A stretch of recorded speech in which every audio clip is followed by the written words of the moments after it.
Hi, thanks for coming. Tell me, Sai, do I say that correctly? Yeah, correct. Yeah, Okay, so I know you're here to ask me some questions, but first, can I ask you a few questions? yeah, sure. But I want you to introduce yourself before doing that. Okay, I will Yeah. do that.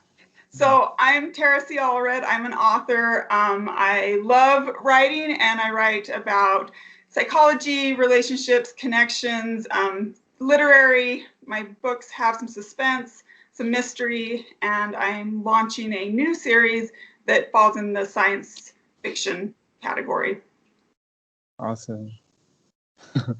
So can you put your camera a little upward so that Upwards, like that, down no down, downwards down like yeah that. yeah Okay. Will that yeah work? yeah. Okay. This is And perfect. I'm Yeah on a laptop. Is that okay? yeah. Okay, fine. It's very good. Yeah Okay. Okay, great. yeah. Great. Okay, so I just have a couple questions for you. I am really impressed with your video uh, interviews, your connections with people. I've been watching it and I love your mission. I want to know kind of a little bit about who you are and what inspired you to do what you're doing. Okay. Okay, I'm from India, Tara. My name is Sai, and I have completed masters in computer science and software engineering. And I decided to connect with people who are living in different parts of this planet. And I want to tell the world that a human being from a particular part of a planet can connect with any part of the planet. So I just want to tell world that we can connect and we can communicate, we can reach, and I just want to show this, just collect all the all the connections. I just want to put it not like 5 minutes or 2 minutes videos. I want to put like full length video, 30 minutes, yeah, 40 minutes. So a lot of people felt like, you're doing great, you're doing, I don't know that I'm doing great or not, but I just wanted to talk with the people, just know, understand what they are saying, and I want to question them what they are, based on their introduction and all. So this actually became a good thing, a great thing. But this is what, Well, yeah. I watched through some of your videos and I quite enjoyed them and I learned so much. And I love your vision and your mission. And you're right. One of the neatest things about technology is that we are all connected and that we have this opportunity to connect with people from everywhere.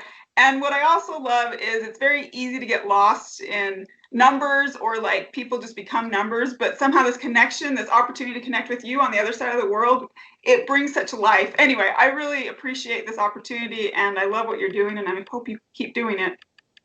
Thank you so much. Let's talk about you now. Okay. But it's funner to talk about you.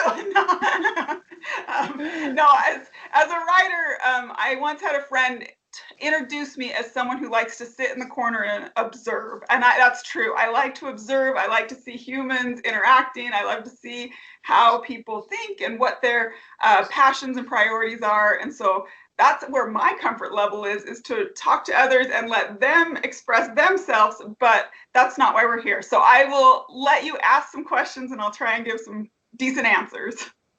So I'll ask you some practical questions that I have experienced. I'm sure you are a coach, right? You are a life coach.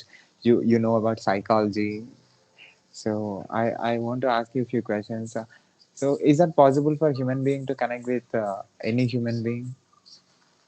Well, that's a good question. I think it comes down to where people are and what their thoughts and priorities lie. I think if people are willing to kind of look outside themselves, then yes, they can find commonalities, they can find differences that open their eyes and give them new understanding in thinking ways they hadn't thought before.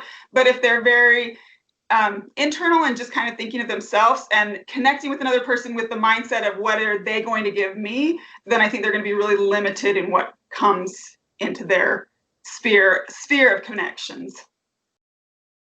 Then why disconnection is happening between human beings?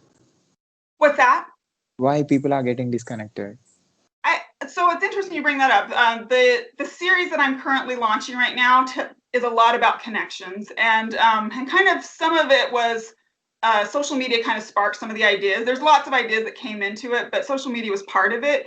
And social media is phenomenal. I mean, the way that we can connect with everyone throughout the world and how quickly we can connect and how we can reconnect with people we've lost contact with and make new friends with these new connections is amazing. But we also run the risk of having some disconnections and putting our mindset and being very narrow in our mindset and trying to preach that or trying to expect that people have to think exactly how we think or else they don't exist as humans, or we can be very callous and very rude to them. And so it's interesting how we as humans decide how we're going to use this invention, for lack of a better term. It's an amazing invention of how we can connect through the world, but it's up to each one of us to figure out, am I going to open my understanding and be humane as I connect with more humans and learn that there's so much out there that I don't understand? Or am I going to try and tell people they have to think within my box, and if they don't get the respect that they deserve? Okay. Can you put your camera a little downwards? Yeah, you bet. More? Yeah, this is good. Would it would Yeah. I should have asked you, would it have been easier if I would have been on my phone? No, it is good.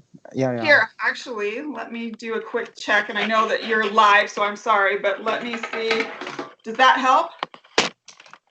Yeah, yeah, this is fantastic. Yeah, this Okay, is awesome. great. Yeah, Okay. yeah. So, so, so you said about the connections. You said about you understand about connections, and the social media is allowing human beings to connect with each other, and at the same time, social media is also disconnecting people. And also the Facebook inventor, when he wanted to start this, create this software and want people to get connected from different parts of the world. While creating him, he thought that he's creating something which was not existed before, and he thought that he's connecting the human beings.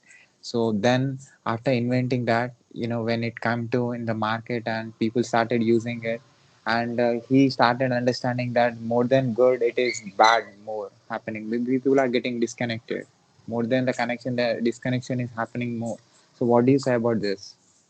So it's interesting. So I'm not trying to like do a plug, but this is like the book that this starts out my series, and it's called Remember, and it's an invention where it's meant to bring people together, but there's someone that decides to do a different plan with that invention and takes it down a different path. And I thought a lot about that. What is the responsibility of a creator, of someone who puts something out there, and what is the responsibility of us as individuals who want that um, software, that invention, that device, whatever's coming in, what is our responsibility behind that? So an inventor can only do so much, and then we have the responsibility to be smart in how we use that. As we look at like artificial intelligence and all the things that are coming up with that, I mean, it boggles your mind what the possibilities are and what's ahead and what's already been invented. And the challenge we have is, can we as humans be responsible? Can we bring in ethics and values, and can we hold to those ethics and values and keep it as a positive for humanity rather than something that can destroy us? And I use destroy loosely. I mean, I know that, in science fiction, we go really crazy in what AI can do. But I think if we give up our ethics and values and our choice to be part of the greater whole and connecting people together in a positive way, if it becomes very centered in ourselves and our own personal gain, then it's going to hurt the greater whole. It's going to hurt our society. What is the difference between human psychology and animal psychology? Oh, that's good.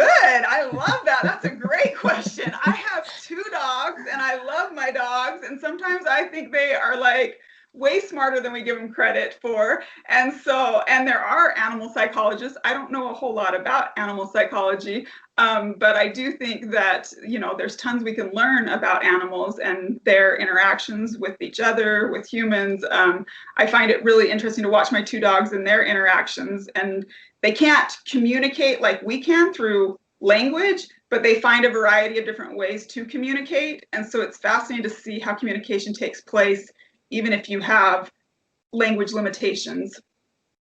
What is their language? So one wants to play with the other one, and the other one may not want to. So, gets in its face, barks at it, tries to play, try and gets it motivated.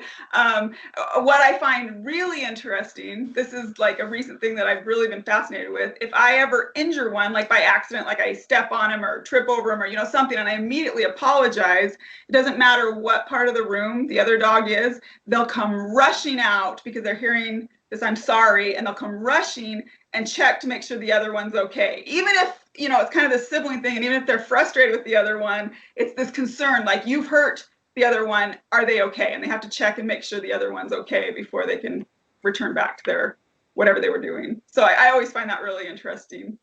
What is the thing that humans should learn from this animal connection? You have great questions.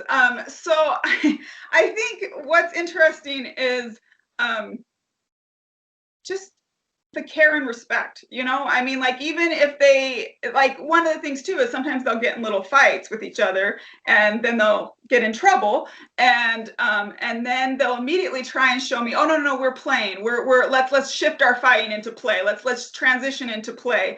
And I really like that there's this concept of, hey, we're going to kind of support each other. Now, I mean, obviously, if you're doing something bad, you don't want to be like a team spirit of causing trouble. But I like that they're like looking out for each other. Even when they're angry or frustrated or annoyed with each other, they're still kind of looking out for each other and trying to say, hey, let's help each other through this and let's transition to a better place together. And why created these different creatures, and what is the thing that he wants to see in the world, what why he's created, and what is the thing that he wants to do with these creatures?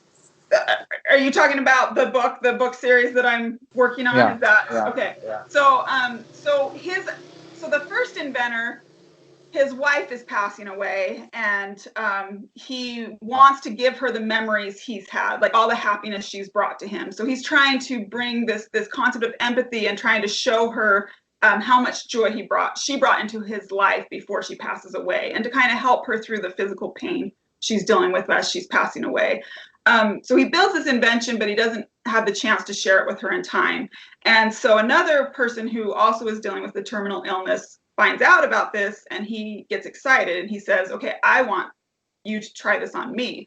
And the concept of it is this memory exchange. So like, you would have a memory and I would have a memory, and at the same time we could share with each other that memory. So by me getting to experience one of your memories, and a lot of memory deals with emotion, and so it's pulling from something that we hold dear. If it's something that happened, or something that was traumatizing, or something big that left an impact on us, and it's more than just the sequence of events, it's what emotion happened to us and that left us with that desire to store it in our long-term memory. And so as they share these, they're very different what happens. And so one is sharing one memory that impacts the other in a very profound way, and vice versa. And so as those changes start to happen, they look at each other in a different way. And one has a different plan of how he wants to kind of capitalize on it and get monetary value from it, and how he can take it to a whole new level of entertainment, whereas the other really wants to build more of a human connection with another person. So I'm sure you have seen a lot of different thinking human beings in your life, in your experience.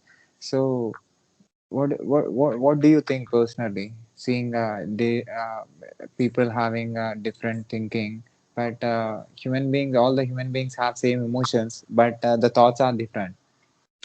That's great. So if I don't answer your question, bring it back, okay? But you just said this, and I think this is so fascinating, so I wanted to share it. So I my in addition to writing, I'm also an instructional designer, and I recently worked on a course, a high school course that dealt with artificial intelligence. And so there was a study where they put in all this data for this supercomputer to try and find a connection with humans. Like, what is something that all humans have in common. And so they looked at everything and went through all of this, and they finally found, taking all the art and music and movies and like taking all this entertainment out there and trying to kind of find this human thread that connected us as humans. And so, as I'm hearing this, I'm on the edge of my seat of what is it? What is it? I'm just dying to know, and I'm coming up with my own answers of what it would be. What the supercomputer found, and that's a universal emotion that we all have, is heartbreak. And I found that fascinating, that all of us have some level of heartbreak, and that connects us at a human level of some type of heartbreak that we've all experienced. And it's going to be different. My heartbreak is going to be different than your heartbreak, but we all can understand each other because of that loss and that disappointment, that grief and that sadness that's come because of something we've wanted that hasn't worked out how we hoped. Interesting, huh? So to create artificial intelligence, we have to understand the human intelligence, right? If we So want it to have meaning and purpose and actually help us, yes. yeah, is it possible for human to understand human intelligence and create a machine with artificial intelligence? I love that question. That's fantastic. And I think I would think, and I'm this is just me speaking, but I would think every artist who sets out to create hopes and wishes and dreams that they could be part of that, connecting with somebody at a level that that really taps in. And one of the reasons why I'm a writer is because I am passionate about education. I think I always wanted to be a writer, but I think probably one of my high passions is education. And when a reader sits down with one of my books, first, I'm super honored that you would dedicate time to read something I wrote. That means a lot to me because it takes time, and time is very precious. To me, time is more precious than money. And so for someone to say, hey, I'm going to dedicate X amount of hours to read this book, my hope is when they finish that book, it's changed them in some way. It may not be the way, I don't believe that I can set out and say, you're going to read this and you're now going to be this, or you're going to think this. That's not it. That's actually very much against my philosophy with what it means to be a reader. But I would hope that there would be something in that book that would resonate with you as a reader that says, hey, I felt this way before. I thought this way before. I wanted to be this before, but now I'm actually asking more questions, or I'm thinking about things in a new way, or I have new insight. And that's happened to me both as a writer and as a reader, where I thought one thing, and then after I finished that book, it changed everything in me. I mean, my favorite novels have made me a better person, and I'm grateful to those authors, and I've changed, and I would hope to think I changed for the better because of reading those books. And then also as an author, I go into a book with one expectation, and then the characters challenge me in a certain way, the themes challenge me, the concepts, what I think the story's, how I think the story is going to go starts to change, and then I have to rethink things and examine things, and I walk away sometimes with more questions, but they're deeper questions, and I appreciate that. So as a human psychologist, do you understand social psychology? I think more and more, especially as we're seeing so much going on in our societies right now, I think I'm being pulled more into sociology. But I mean, my passion was psychology, which was more on the mind and learning and how we think. But now I'm looking more at how that thinking contributes to society. Can I say that human psychologist become a good human psychologist can become a good social psychologist? I hope. I hope so. I think if we do it in the right way, yeah, I think there's a lot of I'm more and more starting to feel like they go together. Like they're a pair. And the more we work to become a better human, and that to me is the psychology part, the more I look at how I can be a better contributing person to society, then the flip side of that is, what is my contribution to society, and then how society blesses me and helps me, and how, the more I give, the more it gives back. So it's kind of this tandem of, I can't selfishly go out to society and demand all that society needs to give me if I can't be a positive force for good, giving something to society at the same time. So I have interacted with a lot of writers. lot of writers said that they want to disconnect with the real world, and they want to live in their own imagination. And yeah, and they are trying to put their imagination in a book using their own words, using their own vocabulary.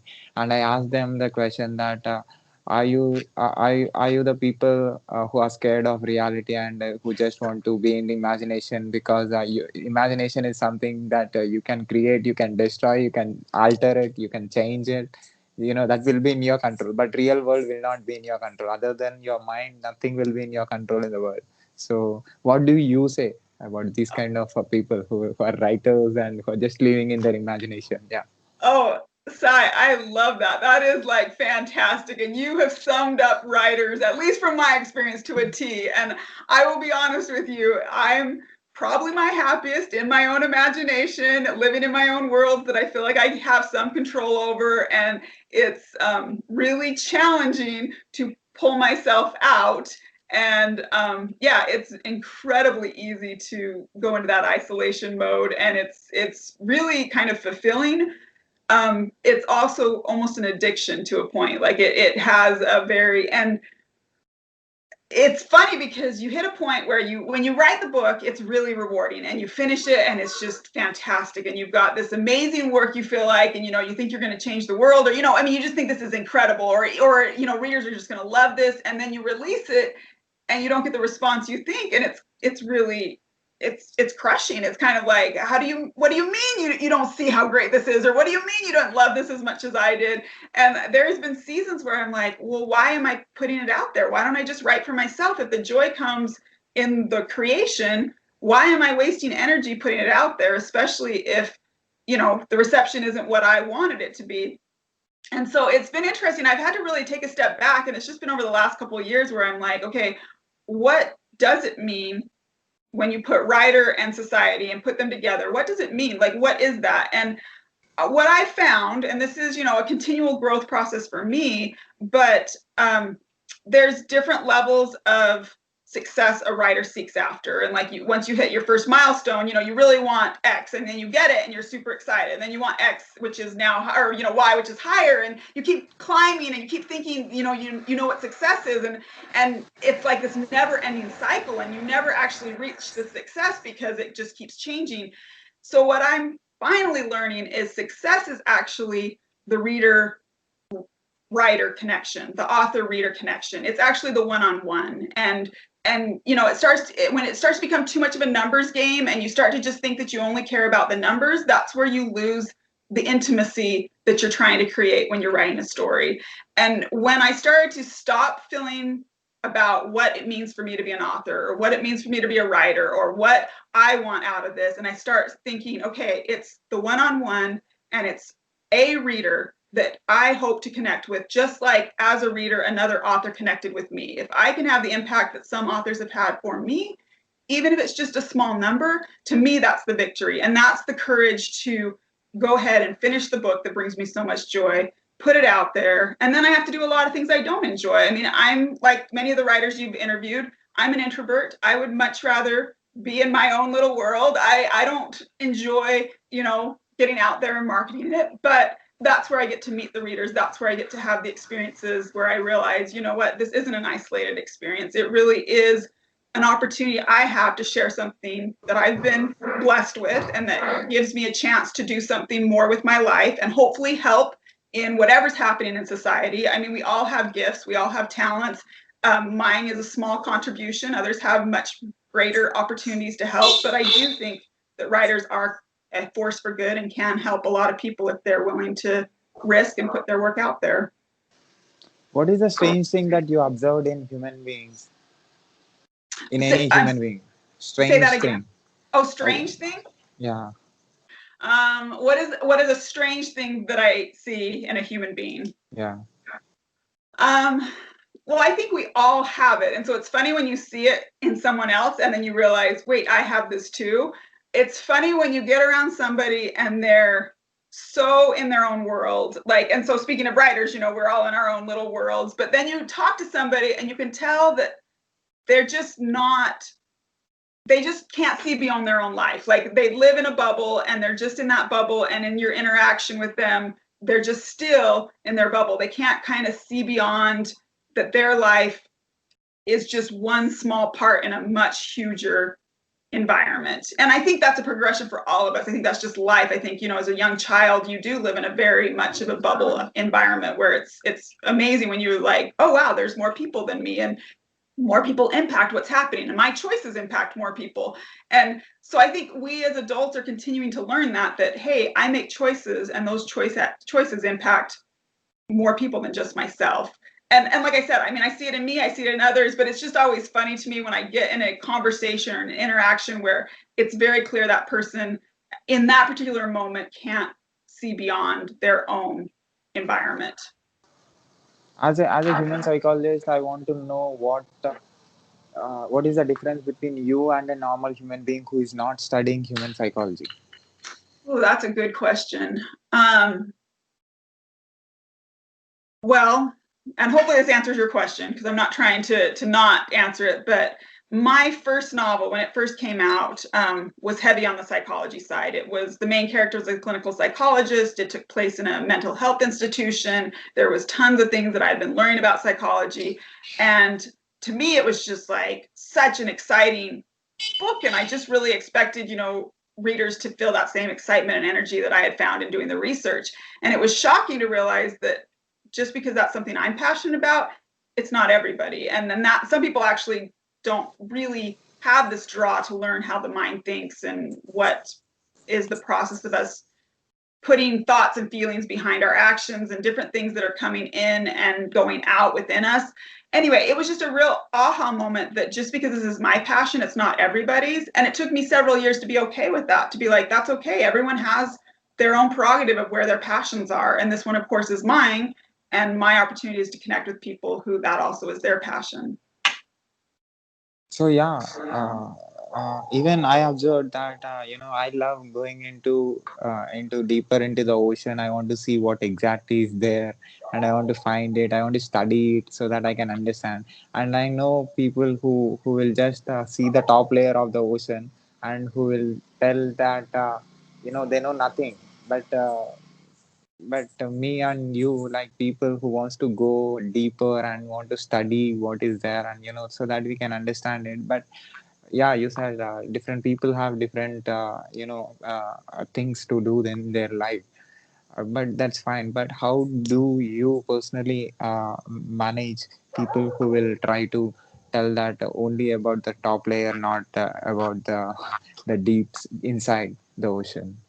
You are very good. Your questions are phenomenal. And that was a fantastic metaphor, by the way. That was, so I'm going to keep going off that metaphor because I love that. That's fantastic. Because my passion is education, and it's a fine line, and I've spent years kind of studying this. Okay, I see fiction as a wonderful means to educate people in a fun and engaging way, where it's not like, here, come sit in this lecture, which lectures are fantastic, but here's something that you can see and recognize in a story that you wouldn't be able to understand just through facts. And so a story gives me the chance to have a whole new insight to something. And stories are so powerful, and that's a fantastic teaching mechanism, to actually see somebody making choices and doing things, and then we as a human can draw back and say, okay, what if I was in that situation, or what can I glean from this? And so what I have as my own personal mission, if I were to share with you like my real dream and desire, is that that person that's swimming at the top of the ocean is more than content at first and just feels very happy in what they're seeing, that they'll see something, hopefully in my writing, or something within life where it's this beautiful sea urchin or this amazing fish, or there's just something that says to them, hey, there's more out there. There's this much more of the ocean to go explore. Hey, this has really intrigued me, and I'm now willing, because there is a risk. It's kind of scary to say, hey, I don't know this, and now I'm going to take this risk and I'm going to dive a little bit deeper. And so I'm trying to say to people, here's a safe environment. Come with me in this story. Let's explore this. Let's go deeper together. It's safe, but we're going to go have some fun, and we're going to see something that we wouldn't have seen otherwise. And so I love that idea of challenging somebody in a safe environment where they can now challenge some of their thoughts a little bit deeper and hopefully come out more enriched because of the experience. So you have studied artificial intelligence, right? You have idea about artificial intelligence, and Just recent, just in the last year, and I'm no expert, but I've got to work with some experts who are phenomenal, and I've learned some great stuff. yeah. So artificial intelligence, human is trying to create a thing which is exactly which works exactly like a human being, which reacts exactly like a human being, which talks like a human being, or he's trying to put all the functionalities taking from the human being and trying to put in that machine. And already Sophia is one of the machine which is created by human being, and it is not that close up, but that is one of the greatest inventions of human being. So there are a lot of movies came on this concept, artificial intelligence. And my question in my life, I want to ask you, because you study human a lot, right? You study human mind. So I have this question, and I will have this question until the day I be alive. The question is, the question is, human is creating a machine, and he's trying to give his intelligence to that. What if that machine, fights with him and destroys the entire mankind, the human beings, and overtakes the world? So your question is, what if? Is that kind of like, what if this could happen? Is that Yeah, he's giving okay? a decision making power to that. He's giving powers to that, because if that have their own decision making and their own intelligence, why will it be in control of human being? It will be, controlling itself, and why should it be in human beings control? Because it has So, intelligence, right? It has uh-huh. its own So intelligence. so this is a great question, and what's funny is I knew that there was a lot of fiction writers who were doing, this what if, and when I started with the AI from the educational standpoint, the responses were so far out from this. Like, it's not even, we have a long way to go. However, you can look at where we were and what's happened in the last, just even in the last 10 years, and it's phenomenal. And you just think, okay, if we continue on this trajectory, what is ahead? And right now, it's not even quote unquote a threat, but if we as humans don't come to some type of understanding, some type of smart decision making as we continue to develop these AI entities, then we do run some risks of what we will be losing as we give them more control. And so what's funny is, as you're asking this, I've now started to be pulled into that what if as well, and I'm seeing it crop into my fiction, it's popping up in my thoughts all the time, and I'm finding that I am thinking about it as well. Like, what is our responsibility as humans? What is our role with science and technology? And what does the future look like, depending on our own commitments to helping versus hindering and hurting society because of these inventions? So I want to know, when you started writing, and now today you became a writing coach. When you started writing, and what actually made you to come into writing? What actually made you to become a writer? Okay, great question. So it kind of was my first love. I share the story all the time, but well, no, let me back up. My first love was reading, and so I had a wonderful family environment, and thanks to my dad, thanks to my sister, they were teaching me how to read at a young age. So at four years old, I was consuming any book I could get my hands on, and when I was 5, my mom said, we're going to go to the library and we're going to learn how books are made. And so, like, this was just, I was on the edge of my seat, because here I've been consuming these books and I finally get to figure out how they're made. I couldn't control myself. I mean, to me, this was a magic entity, and we were going to go see where the magic was. And so I vividly remember, at 5 years old, going down these steps. It was in the library and it was in their basement, and we were going down the steps, and I was peering down, and I could not wait to see this magic. And at 5 years old, I was shocked to see that it was humans that were there. Okay. So that was, like, for me, this moment. I had never known that humans were behind the magic of books. And I remember seeing these humans and thinking, well, if they're the ones behind this, then I want to be part of it. And it actually was a book making workshop where we made a little, like, book that had empty pages. And so what I did is, as soon as we went home, I immediately started filling those pages with my first story. And so from 5 years old on, I knew I wanted to write. And so I was writing. And then in fifth grade, as our school project, we all were told to write books. And my book was the longest of anyone in my class. Nobody would read it because it was so long, but they all believed me when I said, I'm going to be an author someday. So like that was the moment in fifth grade where I said, I will be an author. And everyone said, yep, you wrote the longest book, you will. So if only it was that easy. Okay, that was long back. What's that? That was long back. So you started writing. Yes. So, and then when I was 16, I read a nonfiction book. It was kind of along the lines of more self-help and psychology, but they shared just in one page a story about a woman who she had she had a mental illness. She went crazy. She went insane, and she was in a psychiatric hospital. And the author of the book said, the question was, why do people go insane? And so he talks about this story about this woman, and he went to the psychiatric hospital, and the doctor said, if I could stretch out my hand and restore this woman back to her state of mental health, I wouldn't do it, because she's far better off in the world she's created for herself than anything I could give her, or real life.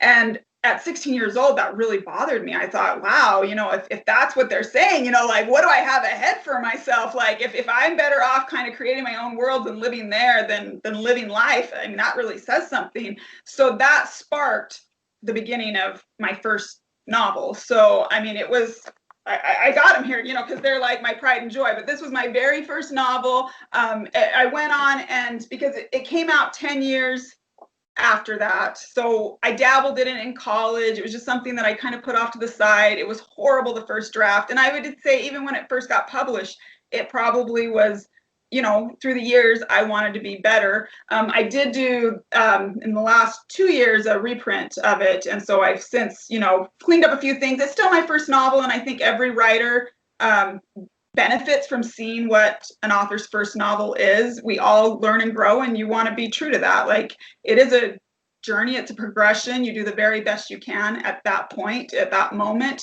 And it's a wonderful feeling when you realize you've given your best. It's hard work, but I've given my very best. And now it's time to release it. And then you keep progressing, you keep growing. So, I mean, even just last week, I was like, wow, if I wrote that book today, it would be a totally different book than what I released when I was in my 20s.